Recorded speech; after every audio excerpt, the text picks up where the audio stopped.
Okay, so we're going to start this meeting a little different today.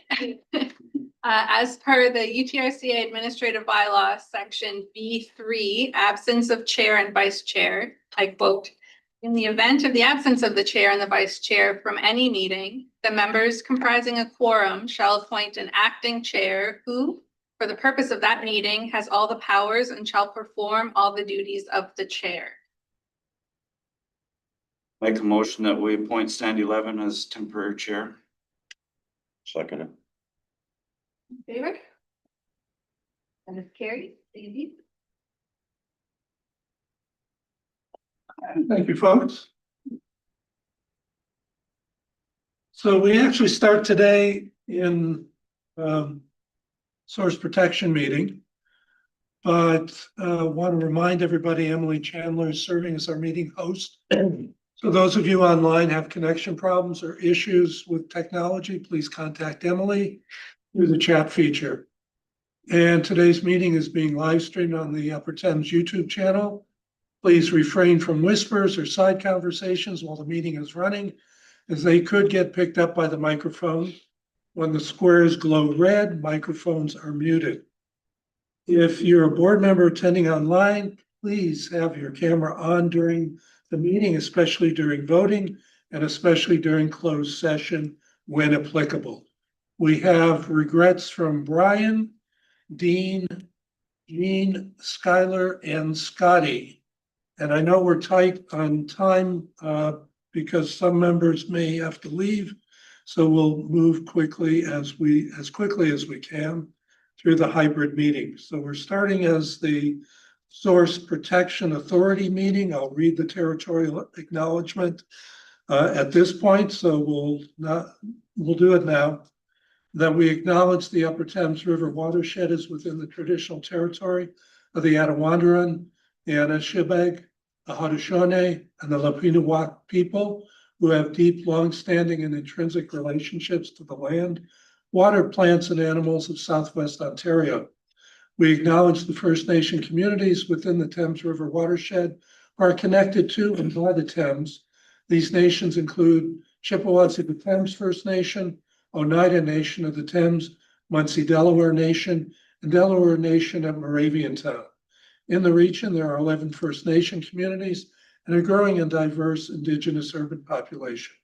We acknowledge and respect local, regional First Nations as original, contemporary, and future caretakers of this watershed, and we are committed to working alongside Indigenous peoples across the region and Turtle Island to strengthen relationships, honor treaty rights, and improve watershed health. I'd like to ask, are there any modifications to the Source Protection Authority meeting agenda? Seeing none, do we need a motion to adopt it? Or motion to adopt, George. Hugh, questions? All in favor? Carried. Are there any declarations of pecuniary interest? Seeing none. And we are to presentation and delegations. We have Julie, who's going to provide the annual report.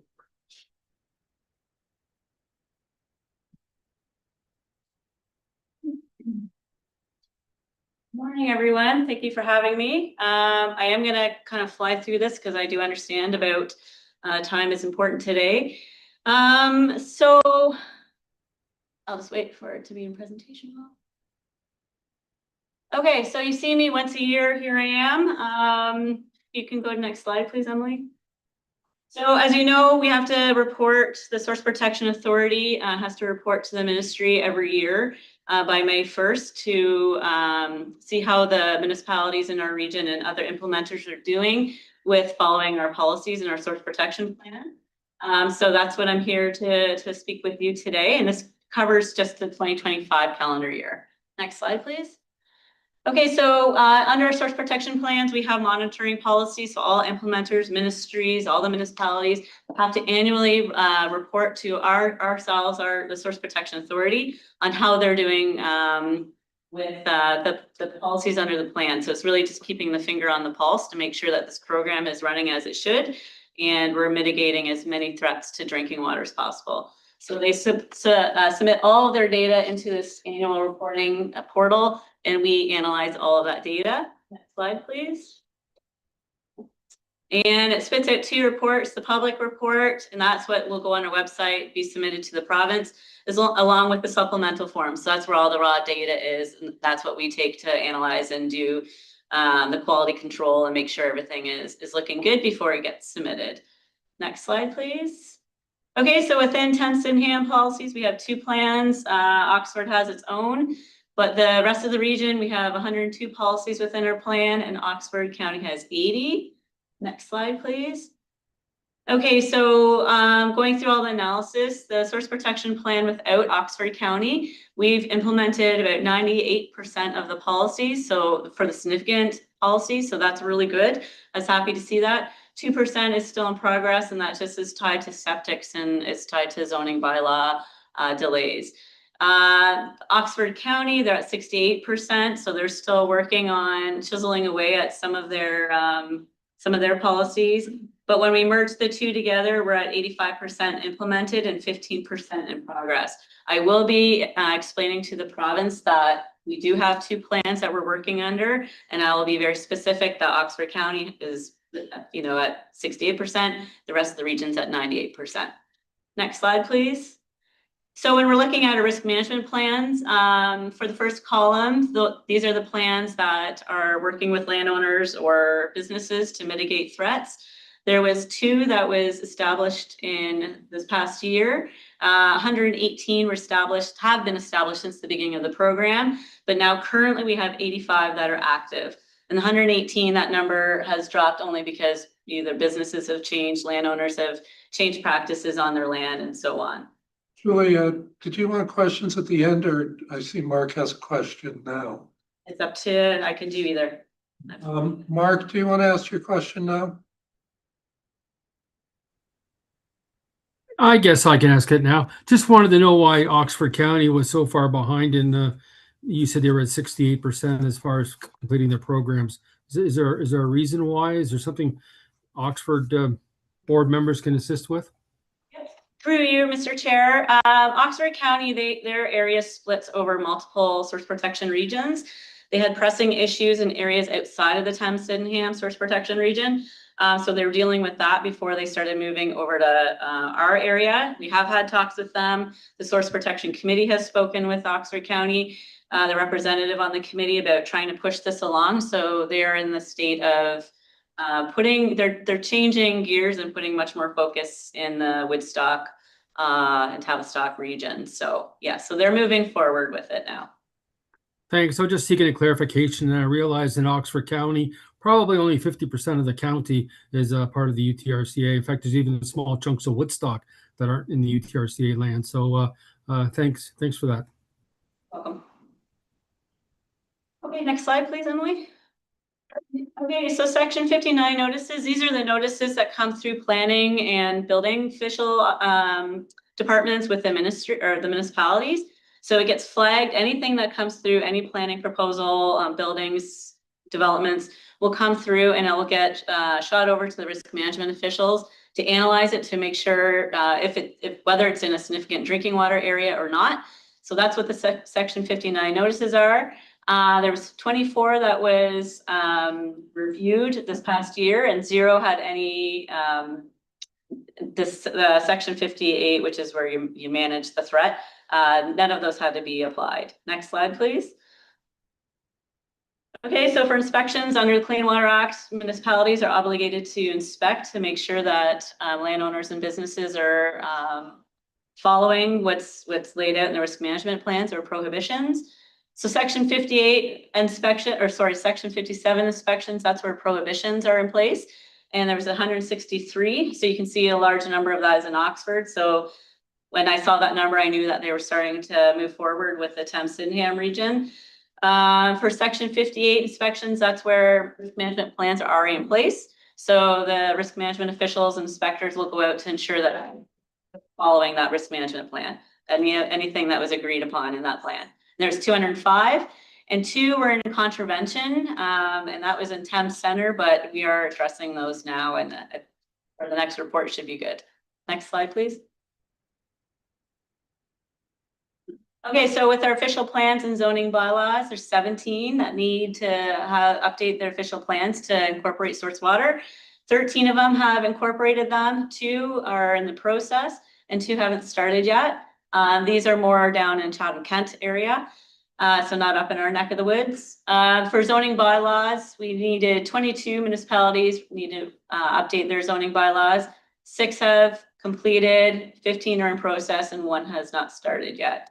So this number is going to change next year, whoever I'm presenting to, because we've had a big changeover in our policies, and new policies have come into play. So now all of a sudden official plans will be out of conformity. So these numbers will look wonky next year. Next slide, please. Okay, for source water protection signs, cumulative over the whole time of this program, 128 has been installed on provincial roads, 155 on municipal roads, and 14. Next slide, please. Okay, so this is always the big one, the enumerated threats. We're at 94% progress made, which is really good. So again, reading these numbers so you understand what's happening here. The 1058, that's what was originally estimated at the beginning of the program through desktop analysis. The additional 227 were when risk management officials went out on the landscape and saw things that weren't picked up on desktop. And then 753 are confirmed to no longer exist, whether those through the mapping exercise, it was just highlighted as a threat, but it wasn't a threat, or landowners have moved, businesses have changed, so threats have been removed. Since the beginning, 460 threats have been addressed, significant threats have been addressed, and 72 are still need to be addressed. Primarily Oxford County, but there's some in Melrose that will be taken off because they're going on the pipeline soon, like any day now. So they had 10 threats that weren't addressed. So those will go away. And then there's a few others, but primarily Oxford County. Next slide, please. So prescribed drinking water or prescribed instruments, those are your ministries, and those are like your environmental compliance approvals, permit to take water, drinking water works permit, etc. So they have to also put their data into the annual reporting portal for us to analyze. We have said in previous years that this data wasn't complete. We felt like there was a lot of gaps in the data. So they have made improvements to this. We are seeing a higher level of detail in the reporting. I had a lot of questions with it, and I was happy to know that when I asked the questions to certain ministries, I got a response right away, and they called and they walked me through to answer my questions. So I was very happy about that. The reports are still difficult to process, so we are still working with the ministries to streamline it a little bit better for our review. Next slide, please. So this is just a lot of numbers, a lot of zeros. There was just not a lot of work that were happening in significant drinking water threat areas in our region. There was one that OMAFA had to review, but that was it. So not a lot happening in our significant drinking water threat areas, which is good. So that the system's working. Next slide, please. So without reading all this, because I've gone through all the data, the Source Protection Committee really just moved this forward as progressing well and on target. That's the message we'll push forward to the province with our submission on Friday. Next slide. So really the recommendation is that the Source Protection Authority receive the staff report on the Thames-Sydenham Source Protection Plan Annual Progress Report 2025 for information, and further that the Source Protection Authority staff be directed to submit the 2025 Annual Progress Report and supplementary report to the Ministry of Environment, Conservation and Parks by May 1st. Can I get a motion to get that recommendation on the floor? By you, seconded by George. Are there questions for Julie? Hugh? Just a quick question. On the septic inspections, is that near source water, or is that to be done in an entire municipality? The septic inspections are under the building code, so through the municipalities. So, Yeah, but there is a policy within our plan that they have to abide by that to inspect any existing septics that are within a significant region or significant area. so it's not just near source water, it's the entire township. For the source water perspective, it's only in the significant, like the WAPA A 10s and B 10s. Yep, okay, thank you. Welcome. Other, Paul? Julie, in the past, when you submit these annual reports, do you get much feedback or question from the province? Or do they pretty well accept the data that you put in? Very little. Yeah, we don't get a lot of feedback. That's good. Yeah, I mean, hopefully we're doing our job well enough. Maybe that's what it's saying, or.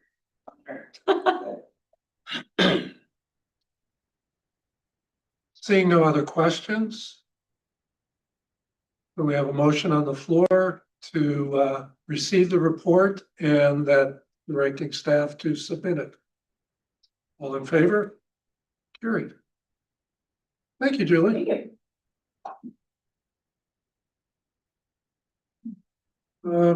Jenna, you wanted to highlight the province has done in relation to this?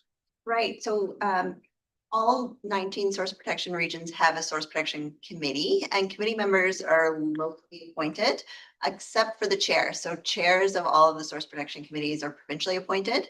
And it's typically a 3-year term, and a number of the chair's positions have expired. So their terms have expired, including the chair of the Thames Sydenham Region Source Protection Committee. So our committee has been without a chair for some time, and it's been unclear what the provincial direction is on that. And given the consolidations of conservation authorities, we've been kind of awaiting further information from the province on what's going to be happening with the structure of committees and the appointment of chairs. But we did just hear on Monday that 15 source protection committee chair positions have been posted on the Public Appointments Secretariat website. So it looks like they are moving forward with appointing chair, including the Thames Sydenham Region chair position. So it looks like the province is moving forward with replacing those positions or reappointing existing chairs into those positions. Yeah. So on that note, we'll move to 5.1, which is the ratification of the Source Protection Striking Committee member and committee liaison. So would somebody be willing to move that the Source Protection Authority ratify January 27, 2026 election of myself as the Source Protection Striking Committee member and committee liaison? Moved by I'll Paul, move that motion. seconded by Jim. Questions, discussion? All in favor? Carried, thank you. It's a good committee. There's a lot of people on it who have been there since the beginning, and they care a lot and work well with Julie. So thank you for ratifying the decision.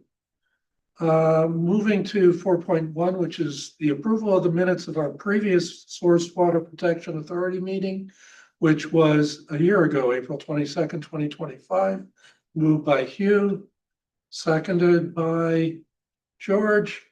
Any questions or corrections to the minutes? All in favor of approval? That's carried. There are no other reports for information. Oh, sorry, Paul. Yeah, go With ahead. the amalgamations, which basically just adds Essex to this group, will Essex be added or do the source water protection? Or do we have any indication? Well, I'll turn this over to either Jenna or Julie. Anybody have any answers at this point? Yeah, through you, Mr. Chair. We don't have any definitive answers yet. We do know they're opening the Clean Water Act come the end of this year because they've realized the complexity and integration with the CA Act. So the word is that they don't plan to amalgamate the regions. So Essex could stand alone and we could remain the rest of the 3 CAs, but there's no definitive response on that. And the other piece on that is the governance model is going to change because within the Clean Water Act, Thames Sydenham is very closely tied to the source protection authorities being Upper Thames, St. Clair, and Lower Thames. And they are the ones that actually appoint source protection committee members. So all of this still remains to be seen how this is going to work out. A lot of other stuff to be a. Okay. Thank you. Anything else? Seeing nothing online, can I get a motion then to adjourn the Source Water Authority meeting? Moved and seconded, all in favor? Carried, thank you. So we will move on to our meeting of the Upper Thames River Conservation Authority Board of Directors meeting for April 28th. We've already read the territorial acknowledgement. Oh, my apologies. To read something first. Oh, okay. Oh, We gotta that's appoint you right. again. Gotta appoint chair. We're sitting under different legislation now, so we gotta do this all over again. As per the administrative bylaw, section 5.3, absence of chair and vice chair, quote, in the event of the absence of the chair and the vice chair for any meeting, the members comprising a quorum shall appoint an acting chair who for the purpose of that meeting has all the powers and shall perform all the duties of the chair.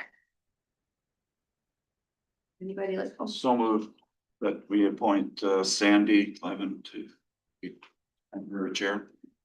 I'll second that. All in favor? It's carried, thank you. Good to see you. As for any modifications to the agenda? Seeing none. Are there declarations of pecuniary interest? Seeing none. There are no presentations or delegations. We are then on to item 5.1. Can I get a motion to approve the meeting agendas for the two meetings we had in April previous to, moved by Hugh, or do you need, Minutes? Sorry. I'm sorry, approving the minutes? No, there are no minutes for approval at this meeting. Both sets of minutes will be at the May meeting. Sorry, I should read my notes. Shouldn't I? Okay, my apologies, folks. Of course, we don't, obviously no business arising from minutes. Correspondence, we have a note from the LDI from March. And I understand there's been some discussion since on the matters. Do we need an update at this point or not? I guess through you, Chair, I would just provide some clarification about the mapping update report that is next on the agenda, which is our annual review and update of regulated area maps versus the Thames River hazard mapping update, which is what the correspondence letter is referring to. So there's a sort of a distinction. We have been undertaking floodplain modeling and mapping, as well as updating the erosion hazard layer for the Thames River, for the entirety of the Thames River through our watershed. And we began consultation on a section of that update back in October of 2024. So that is the piece that the correspondence letter is referring to. And that will be coming forward. We've just posted the latest map update on that section for a final notification period on Friday. So we are undertaking a 30-day notification period at the moment, and it will be on the next agenda meeting at the May meeting for your review at that time. And since we received this correspondence in March, there has been some updates to provide you with, which is that we have had a meeting with LDI and their consulting engineers that reviewed the floodplain modeling. Our engineering staff have been undertaking some updates to that mapping as a result of those comments. So the meeting was held in April to kind of review those comments and the changes that have been made to the maps as a result. And then, as I said, we posted it on Friday for a final 30-day notification period before we bring it back to this board at the May meeting. And then the annual report is a regulatory requirement under our new regulation that requires conservation authorities to review their regulated area map updates on an annual basis and undertake any map updates. So you may recall back in November, this board approved a map update and transition protocol, which sort of speaks to various types of map updates. And so the annual review is really considered a minor, for minor updates, where we aren't undertaking larger consultation. So we'll speak to that more when we get to that agenda item. But the correspondence is really speaking to that Thames River piece, which will be coming back for your consideration in May. Well, first of all, can I get a motion to receive the correspondence for information? Moved by you, seconded by George. Any questions on the information? You. Just a clarification. Basically what it was all just technical. Like somebody would say that this piece of land here, the line should be at a certain place, and they disagreed with where the line should be. Like, is that what we're basically talking about here? For the Thames River map update? Yeah, that the whatever. they're correspondence is talking based about.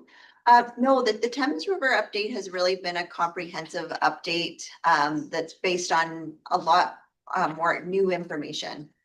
So our mapping was about 40 years old previously. And so obviously in that time, technology has changed significantly, and we have a lot more information and data available at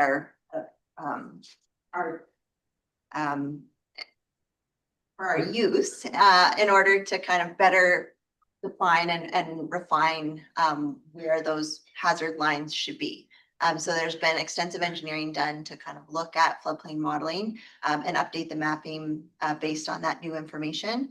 And that's what the Thames River update is really all of it. Mark. Yeah, thanks a lot from the chair. I guess probably just to Jenna again. I'm just kind of concerned with the sort of optics of all of this, because it's one thing for the LDI to, I know we're in a public open meeting here, but for LDI to send us some correspondence with their concerns or interests or worries or whatever you want to call it. But then to CC the minister, Todd McCarthy, Ministry of the Environment, Conservation and Parks in the letter almost makes it sound like somebody is suggesting that the UTRCA is simply not doing their work, as opposed to what someone's opinion might be on what's been progressed so far for floodplain mapping. So I don't know if I'm stating that, if it's a question that the sort of think that I think LDI may be slightly overstepping their bounds by CCing this to the Minister of the Environment and Conservation. I'll take it as you were stating it. You can take it as that, sure.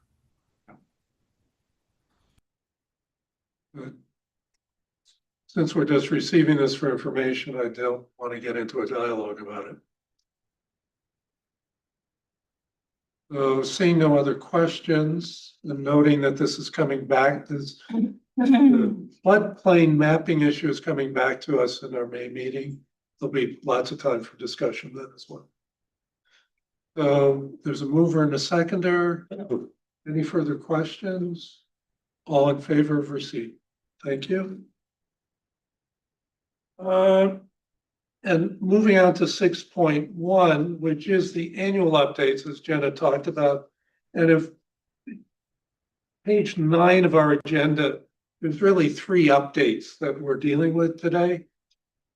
And they're pretty straightforward. They're not related to the matter that's addressed in the, that'll be on the May agenda. So can I get someone to move and second the Board of Directors approve the annual review and update of the Upper Thames River Conservation Authority regulated area maps to incorporate any new information available to regulate natural hazards such as floodplains, steep slopes, and wetlands as per Ontario Regulation 41/24. I don't know if we need to specifically note it's the 3 items on page 9, but if people would feel more comfortable with that, happy to add that to the record.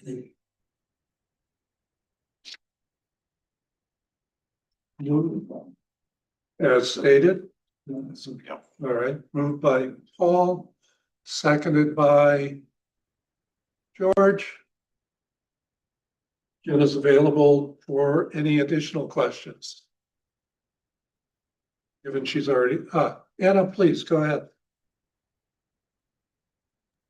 Yeah, thank you, Mr. Chair. I'm having a few technology problems. My question for you, maybe to staff, is if anyone wants to view these updates, where can residents find the updates on the annual review?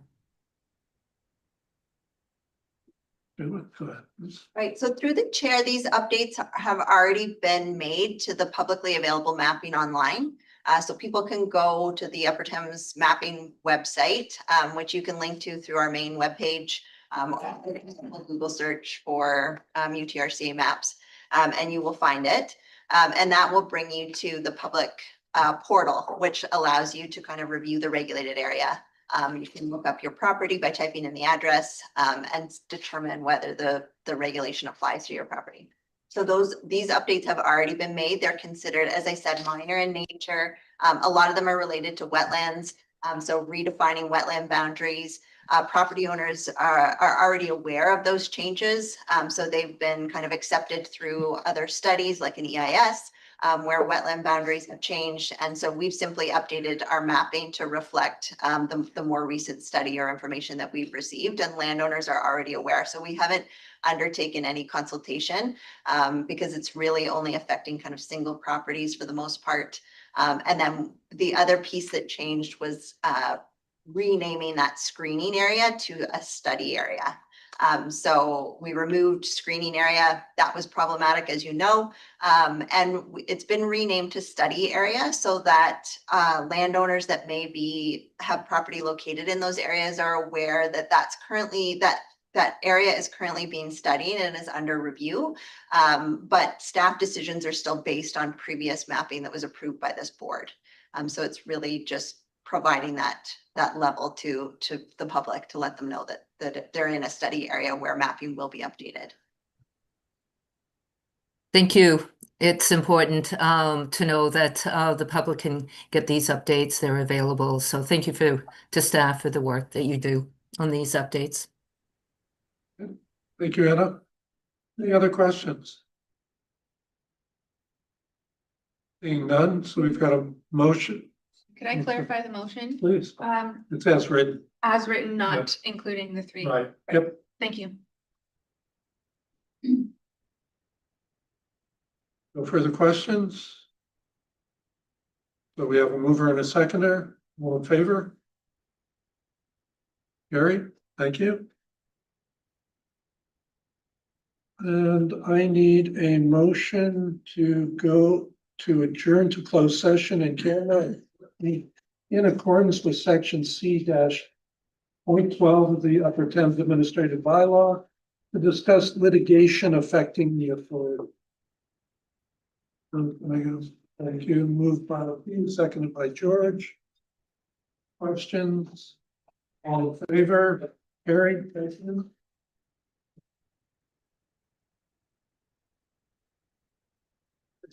And members participating online, be sure your cameras are on.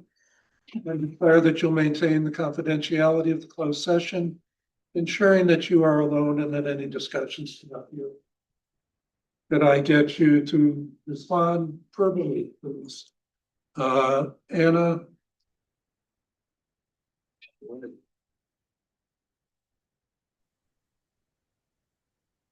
We'll do that once we get in. Mark, you okay with that? Yep. So if you want me to pause the live stream now, yes. Anna? Yeah, Mr. Chair, can you see me? Oh, here I am. See you, folks, so got a couple of moments if you need a washroom break or another break, folks.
Okay, so the board received a verbal update regarding a case before the Ontario Land Tribunal, and that report was provided by staff. Moving on to reports for information, item 8.1. Bill 97 proposed changes to the Conservation Authorities Act. This is a report that includes details that were shared with authority chairs and general managers. And noted in the report, the bill was passed last week. It's also received royal assent. And future regulatory changes are anticipated, as are regional meetings with the chief conservation officer. And we'll have more updates at our May meeting. It's also suggested that the report be circulated to your municipality and the new upper tier municipalities so that they're aware of the changes that are rolling. So Jenna, did you want to speak in some detail on this, or do you have other information? Just add a note that with the bill receiving royal assent, the transition committees will need to be in place by July 23rd of this year.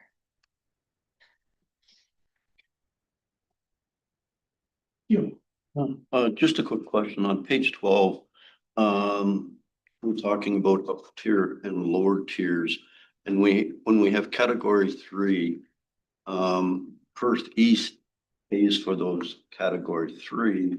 But if everything's going through the upper tiers now, any idea how that's gonna sift out? Like, are upper tiers now going to take over and have to negotiate on our behalf if we want any of that stuff, or even the levies we pay, if you know? That would be my understanding that, yeah, levies will all go through the upper tier municipalities now. So we'll be negotiating those category 3 agreements with the upper tiers. I don't know if Christine wants to add anything. I understand too.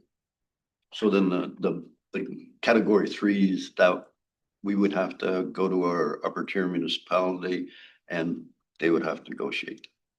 Correct. Well, my assumption has been that the contracts exist, will carry forward. So my understanding at this point is that's not for negotiation if they're 5-year contracts. That I may not be the right person to ask that question. But the only thing is, so when those contracts come due, we have our contract, right? Yeah. Perth East has a contract with Upper Thams, but those contracts will eventually become due. Yes. And once they become due, Then it's the county, then it's the upper tier that's going to do the discussion, negotiation with the new regional conservation authority. it's pretty complicated. Huh? Are there any guidelines as to how upper tiers are recommended to facilitate these service discussions with lower tiers? Not at this time. Okay. It's also lower tiers do the tax collection and then remit to the county, so it'd be double billing for Middlesex County, just for fun. Yeah. Thank you, Mr. Chair. I have a question around the transition period when it starts, the committee. Is there an Indigenous component to the transition? Or any Indigenous component as we go into regional CAs? I'll ask Jenna to respond. Not to my knowledge, not on the on the transitional committee, no, not to my knowledge that there will be any Indigenous component. I think that the province did indicate that they are interested in including Indigenous peoples in the consolidations, and whether that's through participation in the watershed councils, or whether they'll potentially have seats on the new regional boards. I think is unclear at this point in time, but I think the intention is to include them at least in the watershed councils, but not in transitional committees. Anna? Yeah, and just to follow up with that, do we know who would be appointed to the transition committee? Or what the requirements are to be on that committee? My understanding, and Jenna can correct me, is that that decision will be made by this board at a meeting closer to the July deadline. Thank you. So did they maintain the agricultural representatives that they created that Yep, never been fulfilled? yep. So after October, how long does this board still exist before it's null and void? Let's try that one. We've kind of discussed that. Well, I just want to know how many more times I gotta show up. You know, being old, but I can guess.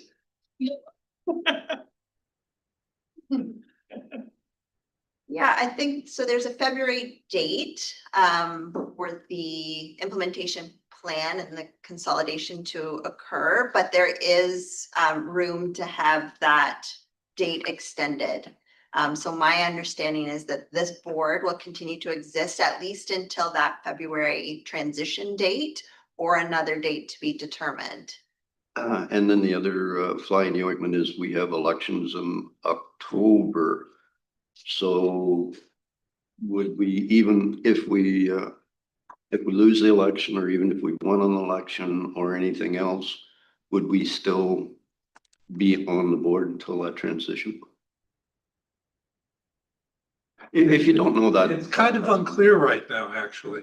Sorry. It is kind of unclear how that period of time is going to be captured in this change. Okay.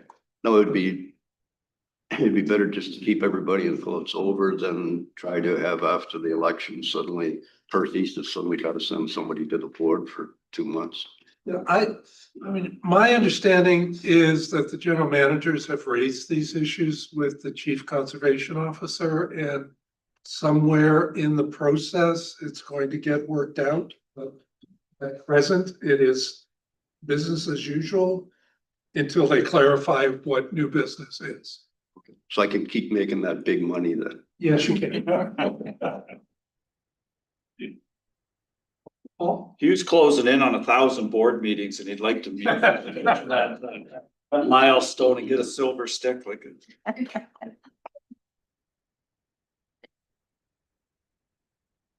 Any other questions from members? Seeing none, can I get a motion then to receive the report for information? Moved by Paul, seconded by Jim. Further discussion? All in favor? Carried, thank you. And more information will be available in May. 8.2, the Planning and Regulations Policy Document Update. Karen, you've got an introduction for us? Good morning. Through the chair, I was just, like to say this whole process with the policy manual update feels like Thanksgiving dinner when there's too many cooks in the kitchen.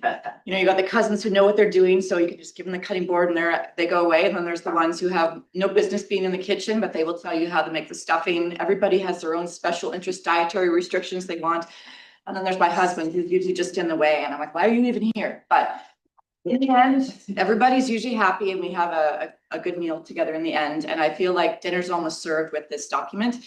It's been a lot longer than we anticipated with all the cooks, but with everybody's voice, we're having different ideas are coming into play. We're seeing loopholes and wording that we hadn't thought of before, or just holes that need to be filled. There's been monthly working group meetings with LDI and the City of London. So between those groups and the internal planning staff, regulation staff, technical staff, land staff, we've had hundreds and hundreds. It feels like thousands, but maybe it's just been a few hundreds of comments so far, and we've tried to amalgamate them. It looks very different than it did last year at this time. And it looks like we're at the end of the line here now. It's got, most of the chapters are with communications staff, and we're hoping to have a consolidated document after they've prettied it all up, hopefully before the next board meeting, to go out to members of the public and our other municipalities. Lower Thames, I had a conversation with them last week. They would like a copy this week, so we're going to send them a draft copy this week because they're in the same boat trying to update their policy manual as well.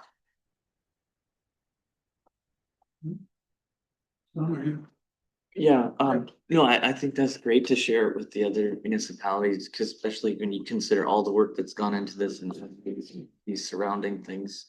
And there may or may not be different technical standards coming from on high, but at least if there's some projection of harmony amongst the future partners, that's probably gonna pay dividends for everybody. And I guess we're planning to have a planning policy meeting, not just to talk about policy, but mapping and other challenges with our four new sister CAs in the next few months. One item of discussion will be how we're going to handle the policy manuals going forward, because I know the amalgamation is still like the elephant in the room. But in the meantime, we've discussed with Lower Thames already that I don't know how we can have one policy manual off right from the start. We're probably going to have watershed specific policy manuals for a while, because there's been so many site specific policies that the CAs have, catered to special flood areas, for one example, in their watershed municipalities over time. To amalgamate that all at once is going to be a huge challenge, especially when, like, for one example, all the CAs have different flood event standards. So how would that even come about to have like one standard set of policies for all flows off the top? So it might be, even though we do need this document updated, it would be nice to have it now so that we can do like interim watershed policies until we see how the amalgamation goes, or there's more direction from the province about what to do with policies.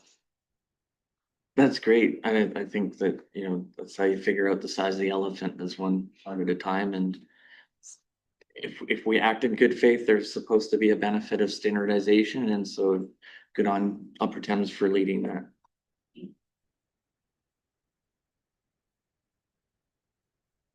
Other questions for Karen?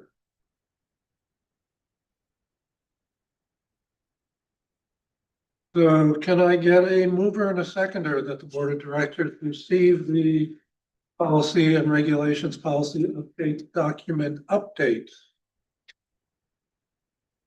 Moved by Hars, seconded by Peter.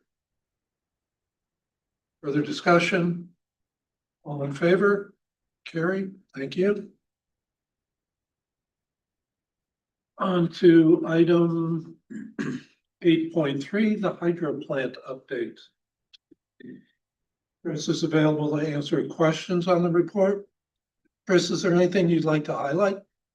No, I think the report speaks for itself. We do have a number of steps that we have in motion that are outlined in the report, and we've also identified what the next steps are to keep this moving along as quickly as we can. Committee, any questions? All right, Mark, go ahead.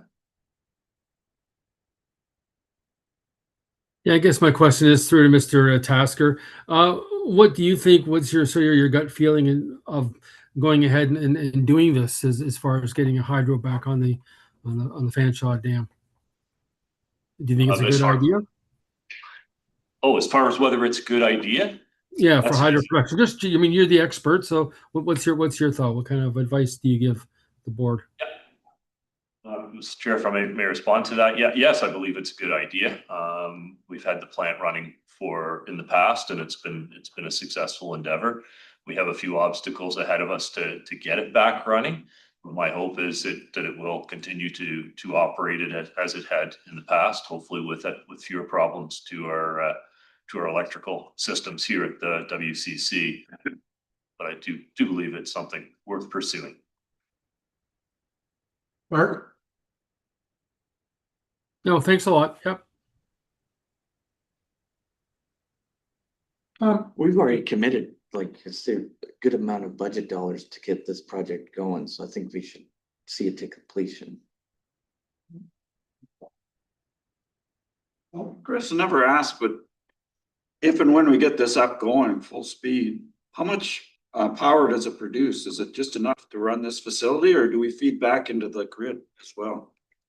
Both, it produces hydro, which is used at the dam first, and this building and the other pieces that are connected through this building. And then the surplus is sent out to the grid. So it really depends on the amount of production and the amount of use, how much is going out to the grid.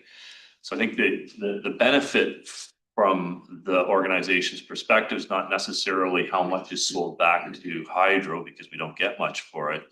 The benefit is in the reduction of our hydro bills that we pay, right? If we're using power that we produce, as opposed to buying it from London Hydro, that's a much higher rate than what we do get when we sell it back to London Hydro.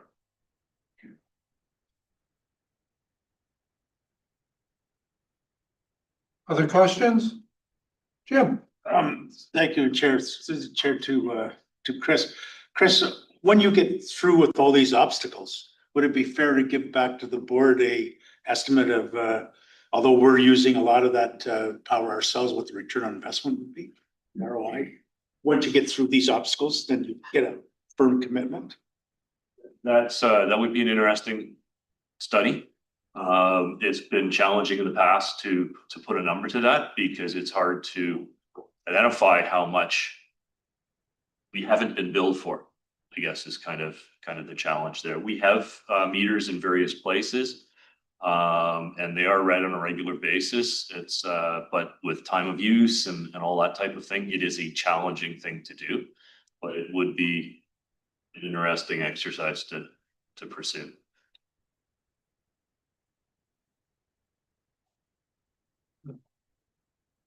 That help, Jim? Anything else on the hydro report? Seeing none, can I have a motion that the board receive the report for information? Moved by Mark, seconded by Tom. Further discussion? All in favor? Carried, thank you. Item 8.4, the Administrative Review Officer's Discretionary Policy Decisions Quarterly Report. There were no policy decisions made this quarter, so Jenna, do you have any comments on it? Yeah, I guess just to say that the approval of these interim policies kind of allowed us to deal with a number of backlog applications. So files that were sort of sitting with staff that we're trending towards a hearing because they didn't meet existing policy. The approval of these sort of interim policies to allow that staff discretion with the administrative review officers has allowed us to kind of address a lot of that backlog early on in the process. So that's why you're not seeing the kind of updates or new files coming forward that we were bringing forward initially in our quarterly reports. So that backlog has kind of freed up now. So we're not seeing many of those issues anymore. Yeah. Can I get a motion to receive this report? Moved by Tom, seconded by Hugh. Questions for staff? Seeing, no. Thanks for clearing the backlog. It shows when people are empowered, they get stuff done. Thank you to staff. Although we miss all the hearing committees. Yeah. All in favor of the motion? Carried. Item 8.5, first quarter update on implementation of service delivery review recommendations. Jenna. Great. So through the chair, in January, we brought a report forward with an implementation plan for 2026 to implement the recommendations of the service delivery review that was undertaken by Blackline Consulting. It was a pretty aggressive plan to try and address most of the recommendations in that report, or at least partially address some of those recommendations through 2026. And we agreed to provide you with quarterly updates on that implementation. As you've heard through other reports at this meeting, there are a number of priority items that our planning and regulations department are trying to address through 2026. So you heard Karen speak about our policy documents, and that's a big priority for us. We also have a number of legal proceedings, one of which you heard about during the closed session that has been sort of drawing staff time. Q1 has been really focused in terms of the service delivery review, has been more focused on information gathering. So the Blackline report spoke to a number of the peer conservation authorities that were interviewed as part of that service delivery review.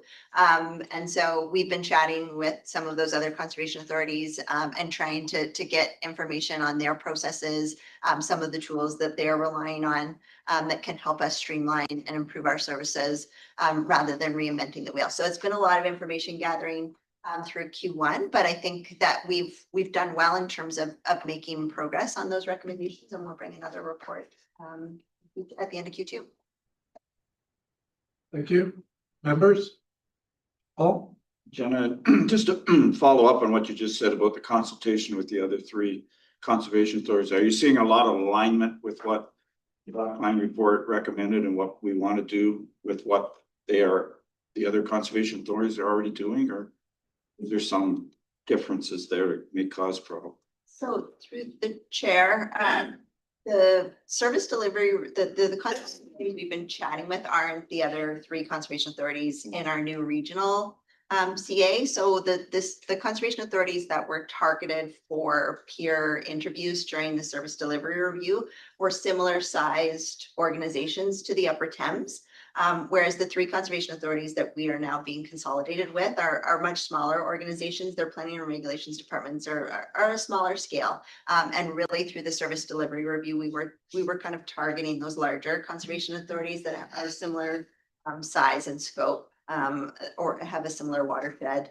And so maybe have some more sophisticated tools at hand. So those are the ones that we've been talking to. Although, I mean, through the consolidation process, we are having conversations with the other three conservation authorities within our new consolidated region as well. We want to have alignment. Absolutely. As part of that whole consolidation. There's no point in having a whole service delivery system set up, and then by the time we get it set up. So that's something you're working on. Yeah, I think one of the big items, the big price tag items that was identified in the service delivery review was a new some kind of database platform that we should be relying on. And I think the estimated cost was $250,000 in the service delivery review report. And then the province announced the consolidations and that they would be coming forward with a permitting platform. So we've been trying to kind of rely on the tools that we have at hand. So you're likely aware that we just transitioned last year to the Microsoft Office suite of products. And through the service delivery review, we understood that Lake Simcoe Region Conservation Authority relies on Microsoft products for their as a database tool, a file management tool. So we were curious to see how they were using that tool. So we set up some meetings with our IT team and their IT team. Unfortunately, they're not. It's not a quick solution for us to try and adopt the system that they've got. But so we have been talking to our other partner conservation authorities about what tools they are using. So the St. Clair Region Conservation Authority has a local database tool that was developed by their IT staff. So we are trying to learn more about that to see if that's something that we can maybe lean into now that we know that we're going to be consolidated with them. But then Tracy did get information that the province is investigating the CLOCA permitting database. So, and I think that has also been adopted or purchased by Halton Region Conservation Authority and maybe a few other conservation authorities. So we're wondering if that's maybe where we go next in terms of exploring a potential tool. Thank you, Chair. That's what I was going to ask, is if there was any line of sight on the potential platform because this is where the uncertainty kicks in, right? It's like, we want to manage these problems that we've identified, but then there has to be some sort of alignment. And then also, this is all assuming that there is gonna be a prudential risk-based formula versus the complexity formula, which we identified as the bottleneck. So I think it's good that we are working upstream on what these platforms may be, but then it may also be helpful to work on terms of harmonizing what their expected service analytic standards are, because I think as you're identifying, as we harmonize with other partners, like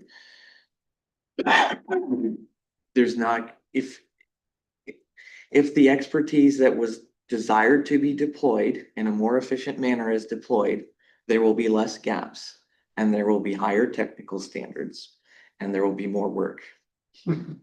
So unless they are reviewing their technical standards, then they're not gonna get the efficiencies that they want. So I don't, anyway, I think that comes down to the analytic framework that is governing the whole process. So it'd be nice to, if we can read their minds on that somehow too. Thank you, Tom. Further discussion?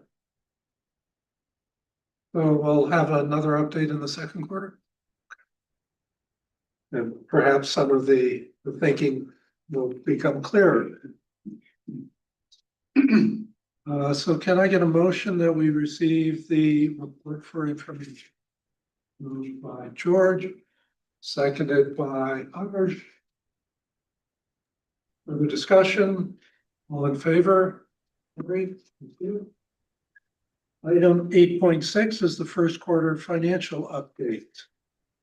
Christine, you're here to answer any questions, so can I get a motion to receive the report for information so we can discuss it?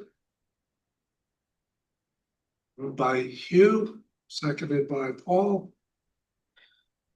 Questions for staff on the first quarter financial update? Hugh. Through you, Chair, do not all municipalities pay at the beginning of the year? I think Perth East, we pay everything all at once, but it looks like there's a lot of outstanding receivables. Okay, through Christine, can you answer Hugh's question for me, please? The member municipalities each pay in their own time. London pays monthly, which is fine. Stratford, I think, twice a year. Some other smaller municipalities pay in April or in May after their first property tax input comes in. The receivables are high at the end of March. We were waiting a lot of HST rebate money. But we ensure that all the municipalities do clear up their bills. Just out of curiosity, does Perth East pay? When? I'd have to look at the file. Oh, no, that's fine. Yeah, Perth East, everybody pays. I don't want you sending the sheriff out. No, if they didn't, we'd be on. Thank you.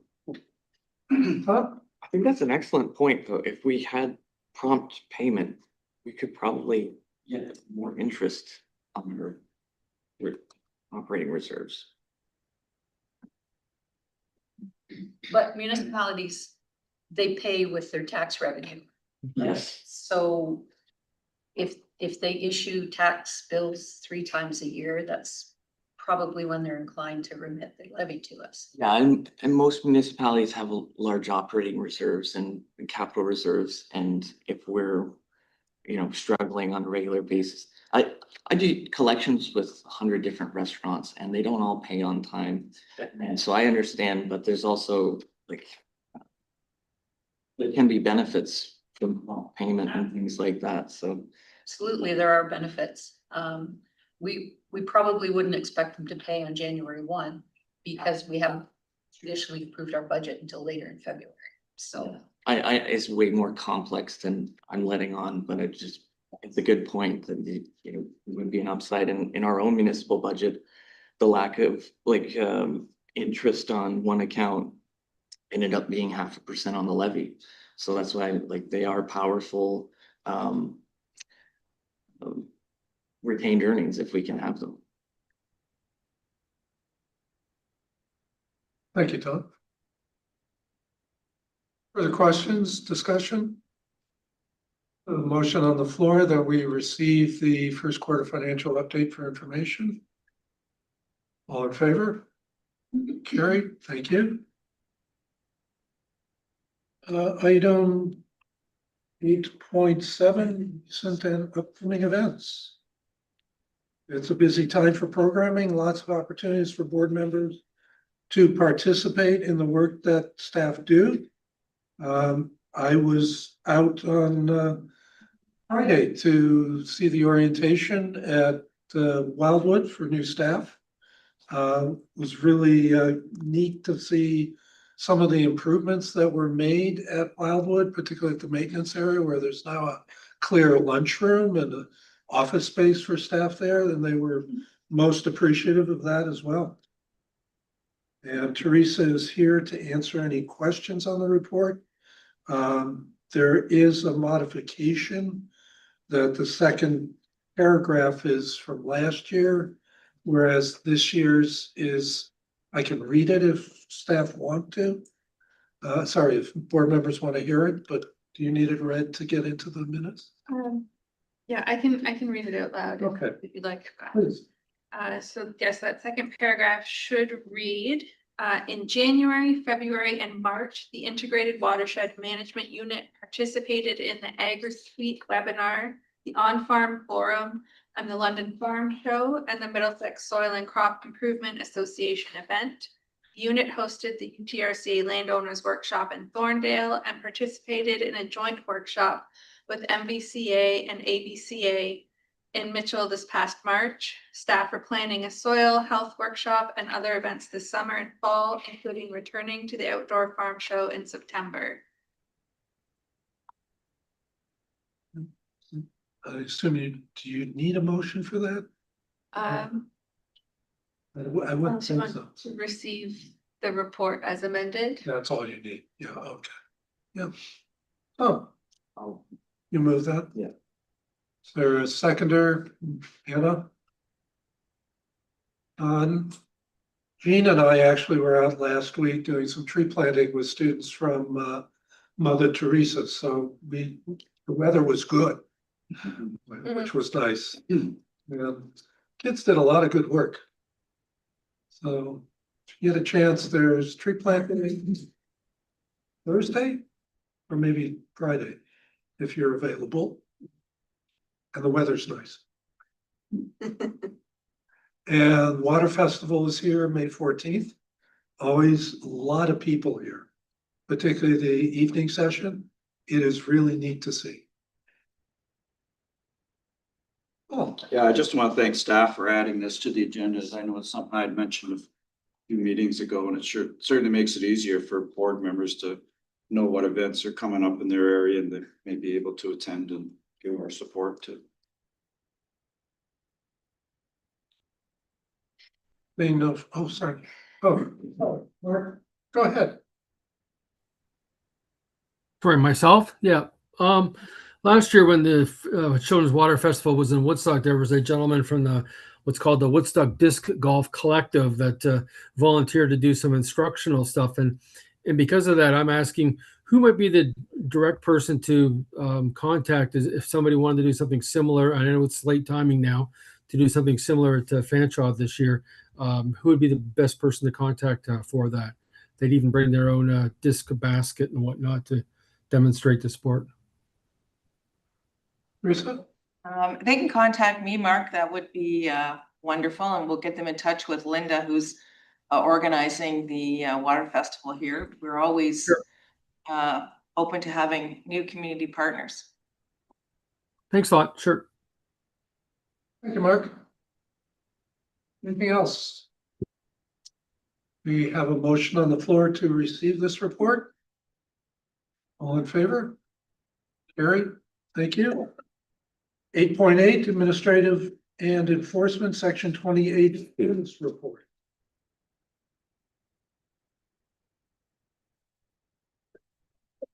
Jenna is here to answer any questions, and Joe is also available.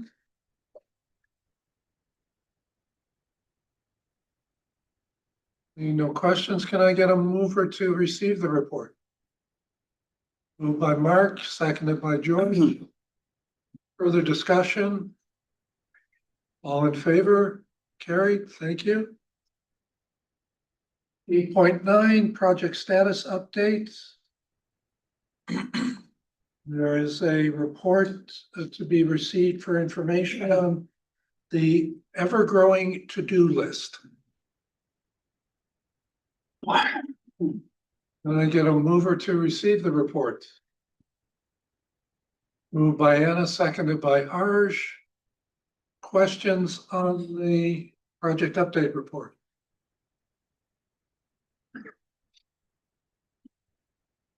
Being none, all in favor? Carried, thank you. Item 8.10 is the River Current, the April edition. Very informative about a lot of the activities going on. Can I get a motion to receive the report? Moved by Hugh again, seconded by Peter. Questions on the report? All in favor of receipt? Carried, thank you. Committee reports. We have a Finance and Audit Committee meeting later today with the auditor, who will be going over the draft financial statements for fiscal 2025. Everyone welcome to stay. 9.2 Hearing Committee, April 20th, 2026. There should be a report and one to be received for information. Matter in Southwest Oxford. George was here for the hearing. Permit was granted with conditions. All in favor? Sorry, can I get a mover of the report, please? Moved by Peter, seconded by Anna. Questions on the report? Seeing none, all in favor of receipt? Thank you. Are there any notices of motion to bring to the floor for a future meeting? Seeing none. Shares comments. I think I've made them. Are there member comments? Oh, Couple of things. Last week, April 22nd, the 2026 Oxford Stewardship Award winner was Middle Grand Chapter of the Freshwater Conservation Canada. But the two finalists that were also honored were both from Zora Township, Jim and Minnie Cotellis, and Ian and Scott Matheson from RM Matheson Farms. And related to that, in the April 21st edition of the Ontario Farmer, which is the largest circulated agriculture publication in the province, there was a full-page story of pictures of the nominees, and the two Zora projects mentioned that they had worked with the Upper Thames staff on their projects, and they specifically mentioned Tatiana Lozier and Brad Hertner. And also in the same edition of that newspaper, there was a full-page story on Chair Brian Petrie's delegation to Perth South Council, and with some very good information in there about the impact on rural municipalities, the conservation amalgamation. So I bring it up because I want to recognize the winner and the nominees of the Oxford Stewardship Awards. And I also want to recognize Brian for, I know he's gone on a tour of the municipal councils that take a amount of his time to explain what's going on with the amalgamations. And also that we know how important it is to get our message out there to the general population, and having two major stories in the Ontario Farmer certainly spreads that word to the rural population in a really good way. thank you, Paul.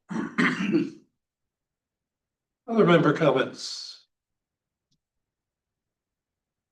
We've got a comment to pass on along from Scotty, who couldn't make today's meeting, but he wanted to also pass along his appreciation for Brian's attendance at the East Zora Tavistock Council meeting, and sharing with Scotty's and other council members there what's going on with the changes to conservation authorities. And he says it was very much appreciated by the council. Any other member comments? Seeing none. Jenna, do you want to fill in the general manager comments, please? I'm not the general manager, but thank you that Tracy's not here today. Tracy was attending the Conservation Ontario AGM yesterday. And then it was decided to have a GM's meeting all day again today, since they were all already in Toronto for the AGM yesterday. So that's why Tracy's not here, but she did pass on some notes from the AGM to say that the chair and vice chair positions of CO Council were acclaimed. So the chair of Conservation Ontario is David Barton from the Toronto Region Conservation Authority. There are two vice chairs. One is Pat Warren from Kawartha, and the other is Ed McGugan from Maitland Valley Conservation Authority. And the directors include Samantha Lawson from the Grand River Conservation Authority, Brad McNevin from Quinte, and Rob Baldwin from Lake Simcoe Region Conservation Authority. Conservation authorities provided highlights of their accomplishments in 2025 at the AGM and are working together through the transition and transformation.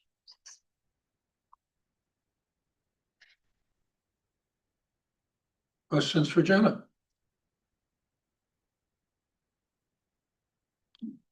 Okay.